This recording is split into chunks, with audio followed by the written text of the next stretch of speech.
کیا آپ جانتی ہیں ایک چھوٹا سا عمل مسلمان خاتون کو جنت سے محروم کر سکتا ہے؟ اسلام میں ہر شخص کی اپنی ایک پہچان ہے اور مسلمان عورت کی بھی شناخت اور پہچان ہے۔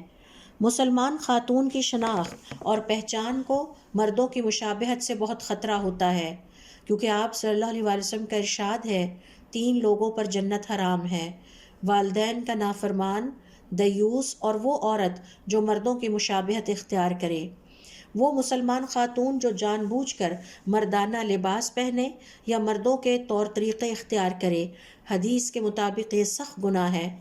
امام ابن قدامہ رحمۃ اللہ علیہ فرماتے ہیں، یہ مشابہت دین میں بالکل منع ہے۔ شیخ ابن عثیمین رحمۃ اللہ علیہ کا قول ہے، یہ گناہ مسلمان عورت کو جنت سے محروم کر دیتا ہے۔ شیخ صالح الفوزان رحمۃ اللہ علیہ فرماتے ہیں، اپنی پہچان اور شناخت برقرار رکھیں، اللہ تعالیٰ کی رضا پائیں۔